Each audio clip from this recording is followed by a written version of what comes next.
जेफा पाटील आणि मी आमच्या दोघांना समान धर्म म्हणजे अर्थशास्त्र, त्यालाच अनुलक्षून या प्रसंगी मी भारतीय अर्थव्यवस्थेचं भवितव्य, संधी आणि आव्हानं या विषयावरती काही विचार आपल्या समोर मांडू इच्छितो.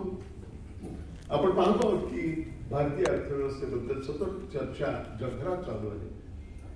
आपल्या स्ट्रेंथ्स काय आहेत, आपले विकनेसेस काय, संधी काय आपल्यासाठी आहेत, आपल्या देशासाठी आव्हान काय आहे.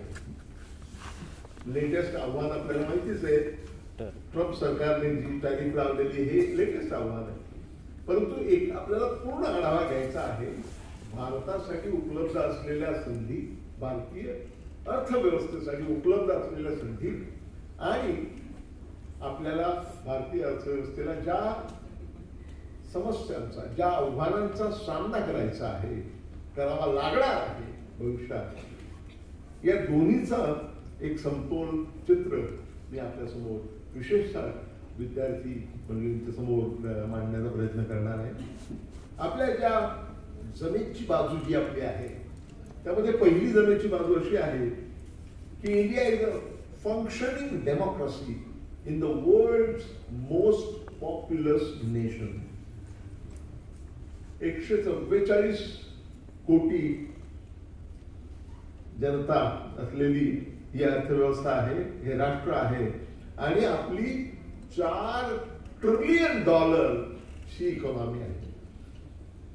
ट्रिलियन म्हणजे एकावर 12 शून्य. $4 ट्रिलियन ची इकॉनॉमी आज आपली आहे. ही पहिली मोठी जमेची बाजू आहे. त्याच्या दुसऱ्या उलट बाजूकडेही मी येणार आहे. दुसरी आपली जमेची बाजू अशी आहे की आपले ज्याला मॅक्रो इकॉनॉमिक फंडामेंटल्स म्हणतात ते अतिशय स्ट्रॉंग आहे. उदाहरणार्थ आपला आर्थिक विकासाचा दर जो आहे तो जगातल्या इतर कुठल्याही अर्थव्यवस्थेपेक्षा जास्त वेगवान दरानं वाढणारी अर्थव्यवस्था, वर्धिष्णू होणारी अर्थव्यवस्था. त्यालाही उलट बाजू आहे, त्याकडे मी येणार आहे. आधी जमेची बाजू सांगतो, नंतर आव्हानं सांगतो. तर ग्रोथ रेट सध्या खूप चर्चा चाललेली आहे की या महिन्याच्या पहिल्या, या वर्षाच्या, या वित्तीय वर्षाच्या पहिल्या क्वार्टरमध्ये आपल्या ग्रोथ रेट मध्ये प्रचंड वाढ होऊन ते 7.8% झालं. त्याने हुरळून जायचं काही कारण नाहीये. आपली अर्थव्यवस्था अजूनही 60% आतमध्येच त्याची वाढ चाललेली आहे, जे 8% होणं आवश्यक आहे, पण त्याकडे मी येणार आहे. त्यामुळे हुरळून जाण्याचं काही कारण नाही. दुसरी गोष्ट म्हणजे इन्फ्लेशन. आपल्या भाववाढीचा दर जो आहे तोही कमी झालेला आहे आणि तो 4% जास्त असू नये आणि बँड जो दिलेला आहे रिझर्व्ह बँकेला 4% 2% जास्त किंवा 2% कमी, म्हणजे 2% ते 6% या रेंजमध्ये असला पाहिजे आणि त्या रेंजमध्ये आता तो आलेला आहे. 4% कमी महागाईचा दर आहे. आपलं जी वित्तीय तूट आहे, फिस्कल डेफिसिट ज्याला म्हणतात, ती वित्तीय तूट ही कमी कमी करत करत करत ती आता 5% कमी झालेली आहे आणि मर्यादित ठेवण्यात आपल्याला यश आलेलं आहे. आणि चौथं महत्वाचं फंडामेंटल म्हणजे आपली परकीय चलनाची गंगाजळी जी आहे ती आता $700 अब्ज एवढी मोठी आहे. तुम्ही कल्पना करा, 1991 साली आपल्या देशाची परकीय चलनाची गंगाजळी फक्त $1 अब्ज पातळीवर सीमित झाली होती. म्हणजे 15 दिवसाच्या आयातीला पुरेल एवढंच परकीय चलन आपल्याकडे उरलं होतं आणि आपला देश दिवाळखोरीच्या उंबरठ्यावर जाऊन पोहोचला होता. त्यानंतर डॉक्टर मनमोहन सिंग आले आणि मग जे स्थित्यंतर झालं आणि त्याला मोदी सरकारने जे पुढे नेलेलं आहे हा सगळा भाग आपण पाहणार आहोत. तर मुद्दा इथे असा आहे की आपले दुसरी जमेची बाजू जी आहे ती म्हणजे strong fundamentals. Macroeconomic fundamentals are very strong. तिसरं, आपली जी वित्तीय संस्था आहे, फायनान्शियल सिस्टम, ती आता चांगल्यापैकी रोबस्ट झालेली आहे. म्हणजे पहा की काही वर्षांपूर्वी एनपीए, बँकांचे gross NPA, non performing assets, हे जवळजवळ 12% जाऊन पोहोचले होते 2018 साली. पण त्यात सिस्टमॅटिकली ते आता कमी करण्यात आलेले आहेत आणि अलीकडच्या काळामध्ये ते 3.5% आलेले आहे. फार मोठी जमेची बाजू आहे. त्यानंतर चौथी जमेची बाजू अशी आहे की सध्या असलेल्या सरकारने इन्फ्रास्ट्रक्चरला फार मोठा पुश दिलेला आहे. पूर्वी कधीही नव्हता एवढा पुश इन्फ्रास्ट्रक्चर सेक्टरला दिलेला आहे. आणि इन्फ्रास्ट्रक्चरवर होणारा भांडवली खर्च जो आहे, capital expenditure as a ratio of GDP, हा पूर्वीपेक्षा खूप जास्त आहे. म्हणजे पहा की पूर्वी आपण इन्फ्रास्ट्रक्चरवर खर्च होत होता, परंतु आता तो इतका वाढलेला आहे आणि त्याचा दृश्य परिणाम आपल्याला दिसायला लागलेला आहे. दर दिवसाला 30 किलोमीटर रस्त्यांची लांबी आपल्याकडे वाढते. पूर्वी कधीही असं घडलं नव्हतं. म्हणजे मोठ्या वेगानं आपण इन्फ्रास्ट्रक्चरमध्ये गुंतवणूक करतो आहोत आणि त्याचे दृश्य परिणाम आपल्याला दिसायला लागलेले आहेत. पाचवी जमेची बाजू जी आहे ती म्हणजे we are leading nation, leading economy in digital payments. म्हणजे अमेरिकेचा नंबर 1, चायनाचा नंबर 2 आणि त्यानंतर 3रा नंबर जो आहे डिजिटलायझेशन मध्ये तो आहे आपल्या भारत देशाचा. आणि UPI म्हणजे युनिफाईड पेमेंट्स इंटरफेस, हे आता इतक्या मोठ्या प्रमाणात त्याची वाढ होते आणि इतक्या वेगानं वाढ होते की पूर्वी असलेली जी सिस्टम होती स्विफ्ट ज्याला म्हणायची, जी युरोपियन सिस्टम होती, त्याला आता आपण धक्का देऊन त्याच्या पुढे जाण्याचा प्रयत्न करतो आहोत. आणि ही अतिशय मोठी जमेची बाजू आपली आहे. 6वा जो मुद्दा आहे स्ट्रेंथचा किंवा आपल्या जमेच्या बाजूचा जो 6वा मुद्दा आहे तो आहे डेमोग्राफिक डिव्हिडंडचा. डेमोग्राफिक डिव्हिडंड ही कल्पना तुम्ही अनेकांनी ऐकली असेल. भारत हा तरुण असलेल्या लोकांचा देश आहे असं सांगितलं जातं. म्हणजे नेमकं काय आहे ते तुम्हाला सांगतो की भारताचं ऍव्हरेज एज किती आहे. सरासरी आयुर्मान भारताचं जे आहे ते आहे 28 वर्ष. चीनचं ते आहे 38 वर्ष. अमेरिकेचं आहे 38 वर्ष. युरोपचं ते आहे 43 वर्ष. आणि जपान सारख्या देशाचं ते आहे 52 वर्ष. म्हणजे त्या देशामध्ये सरासरी आयुष्य हे 52 वर्षाचं आहे. आणि कित्येक देशांमध्ये लोकसंख्या आता कमी व्हायला लागली. परंतु सगळीकडे जर पाहिलं तर असं दिसतं की जे पूर्वी विकसित देश म्हटले जायचे आणि अजूनही ज्यांना विकसित देश आपण म्हणतो त्यांच्यामध्ये वृद्धांचं प्रमाण वाढतं आहे, तरुणाईचं प्रमाण कमी होत आहे. आणि भारतासारख्या देशामध्ये आणि आफ्रिकेतल्या काही अनेक देशांमध्ये तरुणाईचं प्रमाण वाढतं आहे. आणि ही फार मोठी जमेची बाजू आहे. त्याला एक उलट बाजू आहे, त्याहीकडे मी नंतर येणार आहे. तर हे सगळे जे आहेत ही जमेची बाजू आहे आणि सगळ्या जमेच्या बाजू आहेत. आणि 7वी माझ्या दृष्टीनं फार महत्वाची जमेची बाजू म्हणजे जगातल्या कुठल्याही लोकांना जमत नाही अशी गोष्ट आपल्याला एक येते, ते म्हणजे मल्टीटास्किंग. मल्टीटास्किंग भारतीय लोक जितक्या प्रकारे करू शकतात तितक्या प्रकारे जगातले कोणतेही लोक करू शकतात. त्यातही विशेष करून भारतीय महिला जे मल्टीटास्किंग करतात त्याला जगात तोड आहे. तुम्ही पहा दुसरी तिसरी शिकलेला दुकानदार असतो, तो दुकानदार एकीकडे पुढे वागून देत असतो, दुसरीकडे कोणाला तरी किंमत सांगत असतो, दुसरीकडे कोणत्या टेलिफोनच्या याच्यावरती दणके मारून पैसे काढत त्याने एकीकडे लक्ष देत असतो. त्याच वेळी आतमध्ये बघून बायकोला सांगत असतो, हे ते पोर रडते बघ त्याच्याकडे. हे मल्टीटास्किंग कोणाला जमतं जगामध्ये, कोणाला जमत ते आपल्याला जमतं. आणि भारतीय स्त्रियांच्या बद्दल सुद्धा मी सांगतो की अशिक्षित असो, सुशिक्षित असो, गरीब असो, श्रीमंत असो, त्यांनी ज्या प्रकारे कुटुंबाचं नियोजन करता करता आपल्या नवऱ्याचं नियोजन करता तो प्रकार एक विलक्षण आहे. तुम्ही पहा आणि कुठेही तुम्हाला असं दिसणार नाही एकाच वेळी इतक्या गोष्टी करतात आणि तेही सुहास्य मुद्रेने करतात. ही फार मोठी जमेची बाजू आपली आहे.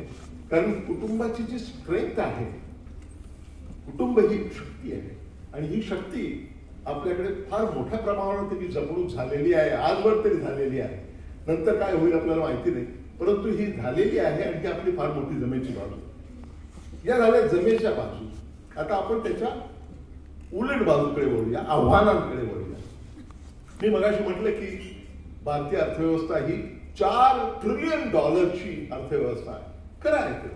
आणि जगामध्ये ती 4थी अर्थव्यवस्था आहे आणि लवकरच अगदी 2027 साली ती जगातली तिसरी अर्थव्यवस्था होणार आहे. हे आपल्याला परत परत परत परत परत परत सांगितलं जातं, मान्य. परंतु नुसतं क्रमवारी पाहून चालणार नाही आणि नुसत्या जीडीपीच्या क्रमवारी पाहून चालणार नाही. तुम्ही हे लक्षात घ्या की आपल्याकडे ह्युमन डेव्हलपमेंट इंडेक्स, मानव कल्याण निर्देशांकाचं जर आपण प्रमाण धरलं तर जगामध्ये आपला कितवा नंबर लागतो? तुम्हाला आश्चर्य वाटेल, त्यामध्ये जगामध्ये आपला 135वा नंबर लागतो. म्हणजे नुसतं जीडीपी मोठा असून चालत नाही, ह्युमन डेव्हलपमेंट इंडेक्स, मानव कल्याण निर्देशांकामध्ये सुद्धा आपण पहिल्या 10 मध्ये असलं पाहिजे. आपण 135व्या ठिकाणी आहोत, त्याच्याबद्दल आपण कमी बोलतो. तुम्ही पहा, आता तिसरी जागा मिळवणार आपण 2027 साली असं म्हटलं जातं, ते खरं आहे. परंतु पहिली आणि दुसरी जागा मिळवणारी अर्थव्यवस्था किती मोठी आहे तुम्हाला माहिती आहे? गेल्या 12 वर्षामध्ये आपण 10व्या क्रमांकावरून 4थ्या क्रमांकावर आलो आहोत आणि 2027 साली आपण 3ऱ्या क्रमांकावर जाणार आहोत. हे अगदी निर्विवाद सत्य आहे. पण या सगळ्या अर्थव्यवस्था यात आपल्याला फार मोठी मदत मारावी लागलेली नाही. चीनची अर्थव्यवस्था नंबर 1ची अर्थव्यवस्था सध्या तरी अमेरिका आहे, दुसरी चीन आहे आणि तिसरी आपली हो घातलेली आहे आणि आपण $4 ट्रिलियन जवळपास आहोत. दुसऱ्या नंबरची जी अर्थव्यवस्था आहे तिची साईज काय माहिती का तुम्हाला? तिची साईज आहे आपल्या 5 पट. म्हणजे दुसऱ्या नंबरमध्ये तिसरा असं चालणार नाही, दुसऱ्या आणि तिसऱ्या नंबरमध्ये 5 पटीचा फरक आहे. म्हणजे आपली $4 ट्रिलियन असेल तर चीनची $19.5 ट्रिलियन आहे आणि अमेरिकेची त्याच्यावरही जास्त आहे. अमेरिकेची आपल्या 9 पट आहे. त्यामुळे नुसतं 3ऱ्या नंबरावर आपण आलेलो आहोत याच्याबद्दल अभिमान जरूर असला पाहिजे, परंतु वास्तवाची जाणीव सुद्धा असली पाहिजे, हे मला मुद्दाम सांगायचं वाटतं. आणखी एक गोष्ट की दारिद्र्याचं तुम्ही उदाहरण घ्या. आपल्याकडे विषमता फार वाढलेली आहे. त्याचे अर्थात अनेक प्रवाद आहेत, अनेक वेगवेगळ्या संस्थांनी वेगवेगळ्या गोष्टी सांगितलेल्या आहेत. परंतु ही वस्तुस्थिती आहे की आपल्या देशामध्ये बिलियनियर्स जे आहे, बिलियनियरचं प्रमाण गेल्या 10-12 वर्षामध्ये बिलियनियरचं प्रमाण, त्यांना अल्ट्रा रिच म्हणता येईल, अल्ट्रा रिच, त्यांचं प्रमाण किती वाढलेलं माहिती का तुम्हाला? 11 पटीनं वाढलेलं. 11 पटीनं वाढलेलं आहे. परंतु त्याचबरोबर ग्लोबल हंगर इंडेक्स जे आहे, भूकेचा निर्देशांक जो 125 देशांचा काढण्यात आलेला आहे, त्यामध्ये आपला नंबर 111वा आहे. ही भूषणास्पद स्थिती आहे असं म्हणता येईल का? आमच्याकडे बिलियनियर 11% वाढले, 11 पटीने वाढले, मान्य. अरे पण दुसऱ्या बाजूला ते बिलियनियर सोडले तर बाकीच्या लोकांचं आयुमान, त्या लोकांचं जीवनमान किती कमी पातळीवरचं आहे त्याचा आपल्याला विसर पडता कामा नये, हे मला मुद्दाम सांगायचं आहे. अनएम्प्लॉयमेंट, आपल्याकडे बेरोजगारी तर खूप वाढलेला आहे. पुन्हा त्याच्यामध्ये आकडेवारीचा गोळ केला जातो, त्यामध्ये वेगवेगळ्या संस्थांचे वेगवेगळे निष्कर्ष आहेत. मात्र वस्तुस्थिती अशी आहे की अनएम्प्लॉयमेंट रेट, बेरोजगारीचा दर हा खूप मोठ्या प्रमाणावर आज वाढलेला दिसून येतो. विशेषतः सुशिक्षित लोकांमध्ये बेरोजगारीचा दर हा 30% जास्त आहे. आणि वास्तव हे आहे की इथून पुढे जाताना ज्या प्रमाणात रोजगारीचं प्रमाण वाढलं पाहिजे त्या प्रमाणात ते वाढत नाही, किंबहुना याच्यात भर पडत चालली, बेरोजगारांच्या संख्येमध्ये भर पडत चाललेली आहे आणि निश्चितपणे चिंताजनक स्थिती आहे. दरवर्षी आपल्या लेबर फोर्समध्ये 12 मिलियन विद्यार्थींचा, तरुणाईचा प्रवेश होतो. त्या मानानं किती नवीन जॉब्स तयार होतात? किंबहुना फारच कमी, किंबहुना असलेले जॉब आता जायला लागलेले आहेत आणि ते ज्या प्रकारे औद्योगिक क्रांती होते आहे त्यामुळे असलेले जॉब सुद्धा जायला लागलेले आहेत आणि पूर्वी जे रेग्युलर जॉब होते ते आता अस्तित्वातच राहिलेले आहे. आणि ही प्रक्रिया फार भयानक प्रक्रिया आहे. म्हणजे तुम्ही पहा की 2016 साली जगामध्ये ज्याला इंडस्ट्रियल रिव्होल्युशन 4.0 म्हणतात, ती सुरू झाली. पहिली औद्योगिक क्रांती 17व्या शतकामध्ये झाली, नंतर दुसरी 18व्या शतकामध्ये झाली, तिसरी चौथी 19व्या शतकामध्ये, 20व्या शतकामध्ये झाली. आता चौथी जी अर्थक्रांती आहे, टेक्नॉलॉजी मधली क्रांती, ही सुरू झाली इंडस्ट्रियल रिव्होल्युशन 4 ही सुरू झाली 2016 साली. 2016 साली सुरू झाल्यानंतर त्याच्यामध्ये झपाट्यानं वाढ व्हायला लागली. परंतु कोविड आल्यानंतर 2020 नंतर तंत्रज्ञानामध्ये इतक्या वेगानं वाढ झालेली आहे की हे कल्पनेच्या पलीकडचं आहे. ChatGPT हा शब्द 3 वर्षापूर्वी आपल्याला माहित सुद्धा नव्हता, परंतु आपलं सगळं जीवन व्यापून आता तो राहायला लागलेला आहे. आणि ChatGPT सुद्धा पुढचे 5 वर्ष, त्याच्यानंतर क्वांटम टेक्नॉलॉजी नावाची टेक्नॉलॉजी येते असं म्हणतात. त्यामुळे अनेक जॉब्स जे आपण गृहीत धरलेले होते ते जॉब सुद्धा जायला लागलेले आहेत. त्यामुळे बेरोजगारीची समस्या ही विलक्षण भेडसावणारी समस्या आहे असं माझं मत आहे. त्याकडे आपण जेवढं लक्ष द्यायला पाहिजे तेवढं लक्ष दिलेलं नाही. आणि ज्यावेळी नवीन शैक्षणिक धोरण आलं 2019 आणि 2020 साली, ते क्रांतिकारक आहे असं आपल्याला वाटलं होतं आणि ते मोठ्या शास्त्रज्ञांनी तयार केलेलं होतं. तर ते इस्रोचे मुख्य संशोधक जे होते त्यांनी तयार केलं होतं आणि मोठ्यांनी बरोबर. त्यावेळी असं वाटलं होतं की आता पुढची 25 वर्ष आपल्याला पॉलिसी मिळालेली आहे.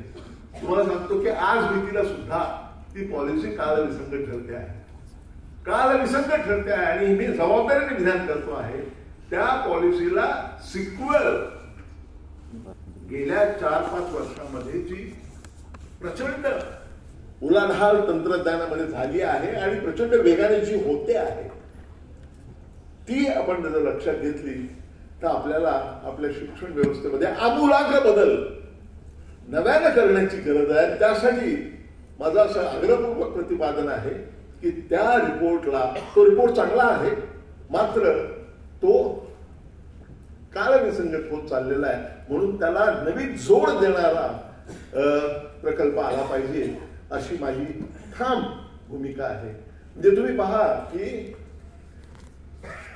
ज्या प्रकारचे स्किल्स, ज्या प्रकारची कौशल्य या आता लागत आहेत आणि या नंतरच्या काळात लागणार आहेत, ते आपण तयार करतो आहोत का? आपण ती तयार करत नाही. मी पुस्तक लिहिलं होतं Indian education system, future of Indian education सिस्टमवर, नवीन शिक्षण धोरणाबद्दलचं पहिलं पुस्तक, त्याबद्दल त्याची टीका करणार. त्यामध्ये मी असं म्हटलं होतं की नवीन टेक्नॉलॉजी फार वेगाने येते आहे, त्यामध्ये या सगळ्याच गोष्टींचा, नवीन गोष्टी ज्या आलेल्या आहेत त्याचा समावेश होतो. रोबोटिक्स असेल, मशीन लर्निंग असेल, डेटा अनालिटिक्स असेल, इंटरनेट ऑफ थिंग्स असेल, आर्टिफिशियल इंटेलिजन्स तर आहेच जे आपलं जग व्यापून राहिलेलं आहे. तर या सगळ्या गोष्टी शाळांमधून शिकवल्या गेल्या पाहिजेत अशी मी भूमिका मांडली होती की लवकरात लवकर आपण शाळांमध्ये सुद्धा शिकवल्या गेल्या पाहिजेत. आणि त्यानंतर तुम्ही जर 2023चं माननीय वित्तमंत्र्यांचं भाषण जर पाहिलं तर त्यामध्ये त्यांनी तो पॅराग्राफ तसाच्या तसा उद्धृत केलेला आहे की हे शिक्षण लवकरात लवकर आपण शाळांमध्ये सुद्धा सुरू केलं पाहिजे किंवा कॉलेजमध्ये तरी सुरुवातीपासून सुरू केलं पाहिजे. हे केवळ विशिष्ट विद्यार्थ्यांसाठी आहेत या बॅचच्या किंवा आर्ट्स, सायन्स, कॉमर्स या कुठल्याही भागात ही टेक्नॉलॉजी जी आहे ती सगळ्यांना आली पाहिजे, हे स्किल सगळ्यांना आले पाहिजे. ते आले नाही तर त्यांच्या भवितव्याला काही अर्थ नाही.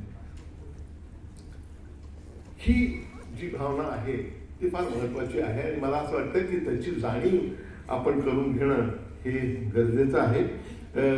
आपल्या देशामध्ये जर आपण ते केलं नाही तर माझ्याकडे आणखी डेटा इथे जो अनएम्प्लॉयमेंटचा आहे तो मला मुद्दाम द्यावाचा वाटतो की असं म्हटलं जातं की एक क्लास आहे आपल्याकडे ज्याला ऑक्टोपस क्लास असं म्हटलं. ऑक्टोपस क्लास याच्यामध्ये 1 मिलियन लोक आहेत, 10 लाख लोक आहेत. परंतु या 10 लाख लोकांनी आज भीतीला आपल्या देशातल्या 80% संपत्तीवर त्यांचा अधिकार आहे.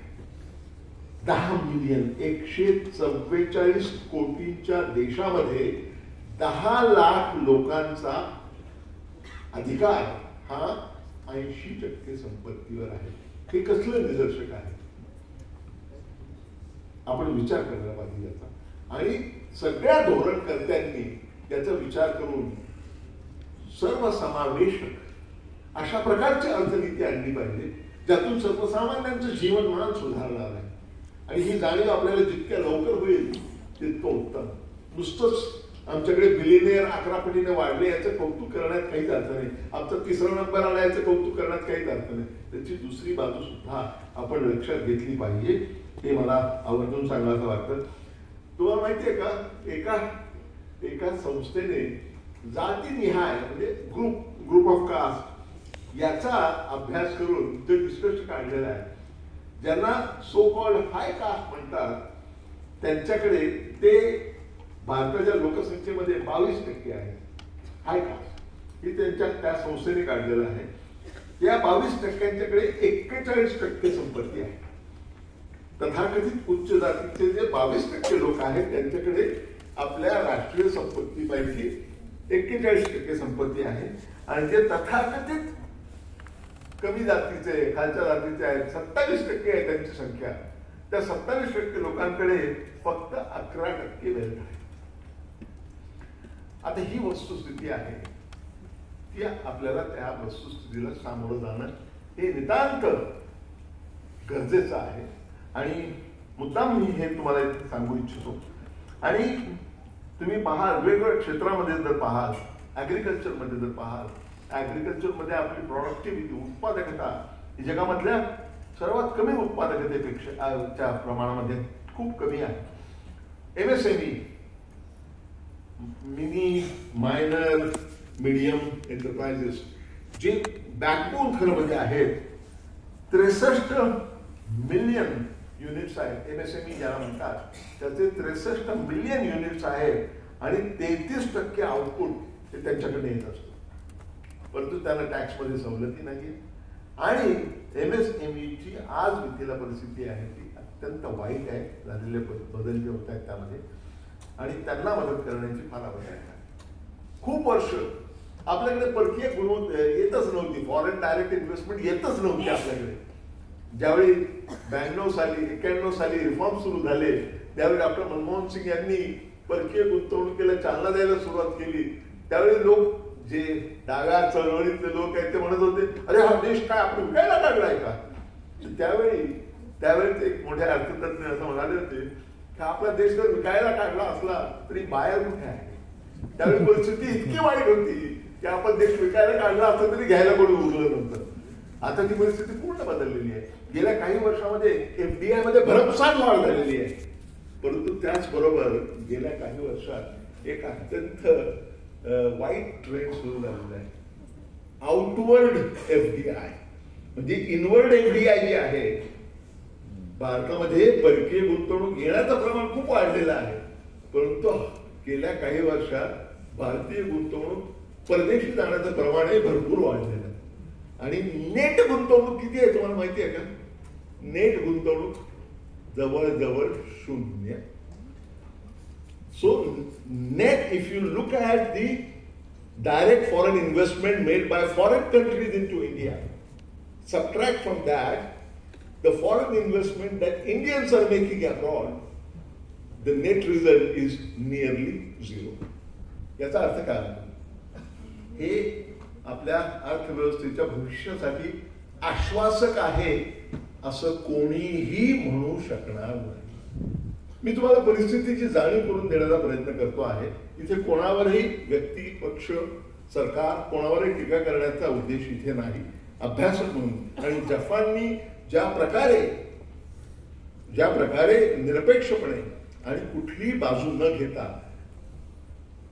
शिकवण्याचा प्रयत्न केला, ज्ञान देण्याचा प्रयत्न केला, तसाच हा प्रयत्न आहे. त्याच प्रयत्न त्यांच्या स्मृती कृत्यर्थ व्याख्यान देताना मला मुद्दाम तसेच परिस्थितीची विदारक जाणीव तुम्हाला करून द्यायची आहे. डेमोग्राफिक डिव्हिडंड तुम्ही घ्या. डेमोग्राफिक डिव्हिडंड ही खरंच फार मोठी गोष्ट आहे. त्याचं क्रेडिट कोणी घेऊ शकत नाही. आपल्याकडे तरुणाईचं प्रमाण वाढतं आहे. 35 वयाच्या पेक्षा कमी वयाचे असलेले 70% लोक आहेत. सगळं खरं आहे. परंतु डेमोग्राफिक डिव्हिडंड ही जेवढी जमेची बाजू आहे तेवढीच ती उलट बाजू सुद्धा असू शकते. का? कारण demographic dividend is like a cheque. Cheque महत्वाचा कधी ठरतो? तो एनकॅश केला तर ना. तो जर तुम्ही एनकॅशच केला नाही तर तो it's only a piece of paper, right? It's only a piece of paper. तो एनकॅश, जर डेमोग्राफिक डिव्हिडंड तुम्हाला एनकॅश करायचा असेल, तो खऱ्या अर्थानं कारणी लावायचा असेल, देशाच्या अर्थकारणामध्ये कारणी लावायचा असेल, तर तुम्हाला शिक्षणाला आणि आरोग्याला प्रचंड महत्व द्यायला पाहिजे. आपण देतो आहोत ते? अजिबात नाही. 1966 साली कोठारी आयोगाने, कोठारी कमिशनने सांगितलं होतं की आपल्या देशाच्या जीडीपीच्या 6% खर्च हा शिक्षणावर झाला पाहिजे. 6% सरकारी खर्च हा शिक्षणावर झाला पाहिजे 1966 साली. आज 2025 मध्ये सुद्धा आपण 4%च्या आसपास घुटमळतो आहोत. 3%, परंतु 4% तर थोडं वर परत खाली आलेलो आहोत. ही वस्तुस्थिती आहे. त्यामुळे आपण आपला हात शिक्षणाच्या बाबतीमध्ये आपण हात आखडता घेतो आहोत आणि हे आपल्या भविष्यासाठी मुळीच आश्वासक आहे असं मुळीच म्हणता येणार नाही. इथे हेल्थचा इश्यू आहे. हेल्थ सेक्टरवरती सुद्धा आपण जास्त जेवढा करायला पाहिजे तेवढा खर्च करत नाही. आपल्या राष्ट्रीय उत्पन्नाच्या 1% खर्च आपण करत होतो आणि आता तो 2%च्या जवळ झालेला आहे. त्याच्यातही अजून सुधारणा करायला प्रचंड वाव आहे. ते मुद्दा असा आहे की demographic dividend is to be harnessed and the only way you can harness the demographic dividend is by investing in education, by investing in public health. ते ज्या प्रमाणात व्हायला पाहिजे त्या प्रमाणात होताना दिसत नाही. जर ते केलं नाही तर काय होणार आहे ही लक्षात घ्या. जर आपण शिक्षणाच्या आणि आरोग्याच्या क्षेत्रात योग्य ती गुंतवणूक केली नाही तर काय होणार आहे? तर असं होणार आहे, आपल्याकडे तरुणाई खूप वाढलेली आहे, मान्य आहे, तरुणाईचं प्रमाण खूप वाढलेलं आहे. परंतु जर आपण शिक्षणामध्ये आणि आरोग्यामध्ये योग्य ती गुंतवणूक केली नाही तर असं होणार आहे की एका बाजूला खाणारी तोंड वाढणार आहेत आणि दुसरीकडे काम करणारे हात वाढणार नाही आणि यातून डिझास्टर होऊ शकतो.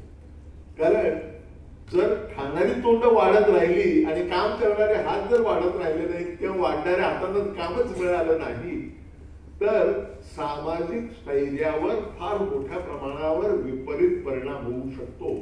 त्यामुळे मी माझं एक वाक्य फार ठिकाणी कोट केलं गेलेलं आहे की demographic dividend can become a demographic disaster if we do not harness the demographic dividend.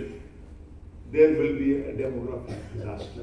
आणि ते करण्याची नितांत आवश्यकता आज आहे आणि त्यासाठीच एज्युकेशन, स्किल डेव्हलपमेंट आणि हेल्थ सेक्टर या तिन्ही सेक्टर्समध्ये खूप मोठ्या प्रमाणावर गुंतवणूक होण्याचं गरजेचं आहे. आता नवीन जे चॅलेंज आलेलं आहे त्याबद्दल थोडंसं बोलून थांबणार आहे. आपण सगळे जाणतो, वर्तमानपत्रात पाहतो, टीव्हीवरती बातम्या पाहतो, ट्रम्प यांची टॅरिफ. तुमच्यापैकी किती लोकांनी माझे इंटरव्ह्यूज अलीकडच्या काळातले पाहिलेले आहेत मला कल्पना नाही. परंतु ट्रम्प यांच्याबद्दल बोलताना 1-2 महिन्यापूर्वी एका चॅनलवर बोलताना सांगितलं होतं की आधीच मरकट, त्यातून हाती मद्याचा प्याला आणि त्यावरही वृश्चिक दंश विंचू चावलेला आहे. असा माणूस जसा थैथयात करेल तसा थैथयात प्रेसिडेंट ट्रम्प करता आहे आणि त्याची झळ आपल्याला पोचते आहे. हे अत्यंत दुर्दैवी आहे. आपल्या अनेक म्हणजे त्यांनी जगातल्या सगळ्या ज्या वित्तीय संस्थांची जी रचना होती, म्हणजे दुसऱ्या महायुद्धानंतर जी आर्थिक घडी जगाची बसवण्यात आली होती, जगातल्या सगळ्या देशांनी एकत्र येऊन जी बसवली होती, मग IMF असेल, वर्ल्ड बँक असेल, WTO म्हणजे जी आधी general agreement of trade and tariff होती आणि नंतर 1995 साली जी वर्ल्ड ट्रेड ऑर्गनायझेशन झाली, ही सगळी आर्थिक घडी बसवण्याचं काम सगळ्या देशांनी एकत्र येऊन केलं होतं दुसऱ्या महायुद्धानंतर आणि ते आतापर्यंत सुरळीत चाललं होतं. परंतु त्याला सुरुंग लावण्याचं काम प्रेसिडेंट ट्रम्प ही व्यक्ती करते आहे आणि ज्या प्रकारे टॅरिफ लावले जात आहेत, मनमानी जी चाललेली आहे ती कोणालाही स्वीकारता येणार नाही. आणि आपल्यावरती जी बंधनं घालण्यात आलेली आहेत, जी दडपणं आणायचा प्रयत्न चाललेला आहे, मला अतिशय आनंद वाटतो. ट्रम्प यांनी ते एका वाटत म्हटलं होतं की all this country they are kissing my as. हे प्रेसिडेंटला सोडणारं वाक्य आहे का? सुदैवानं आपण त्यांना दाद दिलेली नाही. ब्राझील जसा उभा राहिला आणि सांगितलं की करायचं तर करा, आम्ही तुमच्यावरती ड्युटी लावणार. चीनने तर आणखीच रामबाण वापरला, ज्याची अमेरिकेला फार नितांत आवश्यकता आहे. असे जे रेअर अर्थ मिनरल्स आहेत तेच द्यायचं बंद करायचं. त्याची 90% महामारी चीनकडे आहे, तेच द्यायचं बंद केलं. त्यामुळे झक मारून त्यांना आपल्या टॅरिफ मागे घ्यायला लागले. आता त्यांनी आपल्याला सांगितलेलं आहे की तुम्ही रशियाकडून ऑइल घेता कामा नये. आणि त्यांच्या मोठ्या मोठ्या नेत्यांनी म्हटलेलं आहे की तुम्ही रशियाकडून स्वस्तातला ऑइल घेऊन तुम्ही रशियाला युद्धासाठी उत्तेजन देत आहात आणि रशियन युद्धाला तुम्हीच कारणीभूत आहात. आता हे अमेरिकेने एखाद्या देशाबद्दल म्हणावं याच्यासारखा मोठा विनोद नाही, कारण जगामध्ये सगळी युद्ध ही त्यांनीच घडवून आणलेली आहे. कारण त्यांच्याकडे जी युद्ध सामग्रीची मशिनरी आहे त्या मशिनरीला बळ मिळावं म्हणून ते दोन्ही बाजूला शस्त्र पुरवठा करत असतात आणि युद्ध घडवून आणणं हे त्यांच्या हिताचं आहे. अशा प्रकारची पॉलिसी अनेक वर्ष वापरली गेलेली आहे, ती सगळ्यांनी मांडली गेलेली आहे, मान्य झालेली आहे. आता मात्र परिस्थिती अशी आहे की चीन सुद्धा रशियाकडून आपल्यापेक्षा जास्त ऑइल कोण घेतो तर चीन घेत आहे. त्यांना हात लावायची ताकद आहे का? नाही. आपल्यापेक्षा जास्त रिफायनरी प्रॉडक्ट युरोपियन युनियन त्यांच्याकडे घेत आहे, त्याला हात लावण्याची ताकद आहे का? नाही. भारताचं मात्र त्यांनी बळी करण्याचा प्रयत्न केला आणि मला सांगायला अतिशय मनापासून आनंद वाटतो की आपण ठामपणे विरोधात उभे राहिलो. आपला विरोध आपण आपल्या पद्धतीने केलेला आहे. आपण असं म्हटलं नाही की तुम्ही एवढी लावता ना आम्ही तेवढी लावू, असं अजिबात न म्हणता आपण आपल्या पोझिशनवर ठाम राहिलो. आणि आता कालपासूनच आता त्यांच्या निवेदनामध्ये थोडासा फरक घ्यायला लागलेला आहे. आणि कालच ट्रम्प असं म्हणाले तर त्यांच्या चॅनलवरती ते म्हणाले की मोदी हे माझे परमस्नेही आहेत आणि माझे मित्रच राहणार आहेत आणि भारताबद्दल आमच्या मनात काही आकस नाही आणि आमचे सुद्धा संबंध हे अनेक वर्षाचे आहेत आणि ते पुढे यापुढे सुधारत जाणार आहेत. आता याच्यावरती हुरळून द्यायचं काही कारण नाही. मात्र इथे मुद्दा हा आहे की आपण ठाम उभे राहून आपण आपली भूमिका स्पष्ट केलेली आहे. It is going to be a multipolar world. आता यांना ही उपरती का झाली? ट्रम्प यांना ही उपरती का झाली? कसं काय अचानक जाणीव झाली का? चीनची का झाली ते आपल्याला माहिती आहे. त्यांनी रेअर अर्थच काढून घ्यायचा प्रयत्न केला. त्यामुळे अमेरिका सरळ त्यांना सगळ्यात मोठी भीती अशी वाटते आहे की ब्रिक्स हा जो ग्रुप आहे म्हणजे ब्राझील, रशिया, इंडिया, चायना आणि साऊथ आफ्रिका, हा ब्रिक्स हा जो ग्रुप आहे त्यांच्याकडे जगाच्या जीडीपीच्या 44% जीडीपी या देशांमध्ये येतो. आणि आता नवीन देश ब्रिक्स मध्ये जॉईन झालेले आहेत. या ब्रिक्स आणि गेल्या 6 महिन्यामध्ये किंवा 8 महिन्यामध्ये अमेरिकन डॉलरची किंमत 10% कमी झालेली आहे आणि तिकडे वाताहत चाललेली आहे अमेरिकन अर्थव्यवस्थेवर. तिथे ज्यावेळी गेल्या महिन्यामध्ये ज्यावेळी रोजगार निर्मितीचा वेग कमी झाला त्याचा उपाय काय त्यांनी केला माहितीये का? ट्रम्प यांनी लेबर कमिशनरला काढून टाकलं की हा माणूस हेतुपुरस्सर मला वाईट दाखवण्यासाठी चुकीचे नंबर देतोय. त्याच्या पुढच्या महिन्याचा डेटा परवा आला तो आणखीच कमी झालेला आहे. आता याला पण काढणार का? आधी त्याला आणणार का? काय चाललेलं आहे इथे? हे आक्रमण शक्तीच्या पलीकडे असं पूर्वी कधीही झालं नव्हतं. अगदी अमेरिकेच्या बाबतीत झालं नव्हतं. पूर्वीच्या काळी विन्स्टन चर्चिल यांनी एकदा म्हटलं होतं की America always does the thing right after trying everything else. ते everything else they are trying, पण ते आता मार्गावर येत आहेत असं वाटतं आहे. अजून आपल्या टॅरिफ काढलेल्या नाहीत, आपल्यावरची बंदी काढलेली नाही.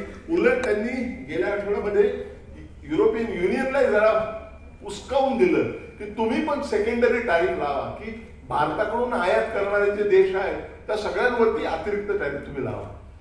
काय चाललेलं आहे आता? हे बदलत आहे चित्र. आपण घेतलेली भूमिका ही योग्य ठरते आहे, त्याचा मला मनापासून आनंद वाटतो आणि आपल्या देशाचा अभिमानही वाटतो.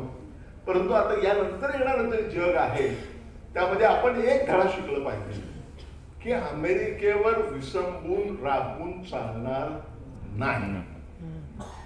आणि ती चूक आपण अनेक वेळा केलेली आहे पूर्वी, परंतु हे चालणार नाही, कारण it's going to be a multipolar world. आणि पूर्वी काय होतं, पूर्वी अमेरिकेसारखे देश पुढाकार घ्यायचे आणि they were the leading engines of growth, आणि इतर देशांना त्यांच्या मागे जावं लागायचं. ते ठरवतील ती पूर्व दिशा असं समजून त्यांच्या मागे जावं लागत होतं. परंतु आता परिस्थिती बदललेली आहे. नाव it is going to be a multipolar world. America एकीकडे आहे, दुसरीकडे चीन आहे आणि तिसरीकडे भारत आहे. तुम्ही लक्षात घ्या, 1945 साली जी वर्ल्ड इकॉनॉमिक ऑर्डर आली होती त्यामध्ये 3 देशांचे गट प्रमुख होते ज्यांना इंजिन्स ऑफ ग्रोथ म्हणत होते. Most important engine of growth was America. कारण अमेरिका दुसऱ्या महायुद्धातून सही सलामत बाहेर आली. एक पर्ल हार्बर सोडलं तर काही डॅमेज झालं नव्हतं. पहिलं ते इंजिन, दुसरं इंजिन म्हणजे वेस्टर्न युरोप, तिसरं इंजिन म्हणजे जपान. आता ही तिन्ही इंजिन्स आहेत ती मोडकळीला आलेली आहेत, स्लो डाऊन झालेलं आहे सगळ्या इंजिन्सचा. आणि 2000 पासून हे झालेलं आहे, ज्याला इकॉनॉमिक्स मध्ये त्यावेळी सिंक्रोनाइज ग्लोबल स्लो डाऊन असं म्हटलं गेलं होतं. आणि 2000 पासून नंतर पहिल्यांदा चीन उभा राहिला, त्याच्या मागोमाग भारत उभा राहिलेला आहे. आणि these are the new powers, these are the new engines of growth. त्यामुळे इन द मल्टीपोलर वर्ल्ड म्हणजे अमेरिका हे एक पोल असेल, युरोपियन युनियन ते मोडकळीला आलेलं आहे आणि त्यांच्यामध्ये एक सूत्रता अजिबात नाही. ते म्हणजे ढासळणारा तो मनोरा आहे. आणि तिसरीकडे चीन सारखा देश पुढे आलेला आहे.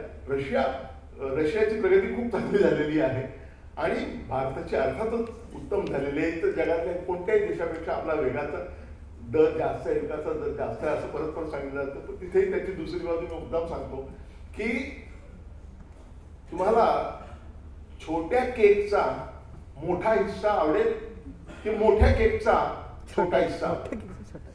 म्हणजे पहा की छोट्या केकचा मोठा हिस्सा हा याच्यापेक्षा मोठ्या केकचा छोटा हिस्सा हा मोठा असतो. जे देश आपल्यापेक्षा 5 पट आहेत, जे देश आपल्यापेक्षा 9 पट आहेत, त्यांचा विकासाचा दर आपल्या विकासाच्या दराशी तुलना करण्यात काय अर्थ नाही. कारण अमेरिकेची 3% जरी वाढ झाली तरी ती इतकी मोठी अर्थव्यवस्था आहे की 19 बिलियन ट्रिलियन डॉलरवर झालेली ती वाढ असेल. आणि ती वाढ जी असेल ती ऍब्सोल्यूट टर्म्स मध्ये खूप मोठी असेल. तसंच चीनचं आहे. आणि हाच चीन 1990 सालपर्यंत भारत आणि चीन यांचा जीडीपी एकाच लेवलला होता, पर कॅपिटा इन्कम एकाच लेवलला होतं. आज जीडीपी 5 पटीने पुढे आहे. त्यामुळे आपल्याला यानंतर पुढे जाताना खूप मोठ्या संधी जरी असल्या आणि आपल्यामध्ये खूप दांडगी क्षमता असली आणि आपण ती क्षमता सिद्ध केलेली असली आणि त्यामुळे आपल्याबद्दल आश्वासक वातावरण सगळीकडे निर्माण झालेलं असलं, जरी आपल्याकडे उत्तम प्रकारचा कॉन्फिडन्स देश म्हणून निर्माण झालेला असेल, अर्थव्यवस्था म्हणून निर्माण झाला असला, तरी सुद्धा आपल्याला फार मोठ्या आव्हानानं यानंतर सामोरं जावं लागणार आहे. आणि त्यासाठी आपली मानसिक तयारी असणं आवश्यक आहे. त्यासाठी आपण शिक्षण व्यवस्थेमध्ये, आरोग्य व्यवस्थेमध्ये आमूलाग्र बदल केले पाहिजे. आणि मला असं वाटतं की त्याचा जास्तीत जास्त फायदा आपण आपल्या देशासाठी सर्वसमावेशक विकासाला प्राधान्य देऊन त्याच्या आपल्याला पुढे गेलं पाहिजे. तरच आपल्या देशाचं भवितव्य खऱ्या अर्थानं उभारलेलं असेल, भवितव्य खऱ्या अर्थानं उज्ज्वल झालेलं असेल असं मला वाटतं. आणि त्याचं तसं होईल असा आशावाद, असा जफा हे अतिशय आशावादी होते. त्यांना परिस्थितीची विदारक परिस्थितीची जाणीव सतत होती, पण ते अतिशय आशावादी होते. त्यांच्या स्मृतीला वंदन करत असताना मला मुद्दाम तोच आशावाद भारतीय अर्थव्यवस्थेच्या भविष्याबद्दल सांगून आपल्या सर्वांची रजा घेतो.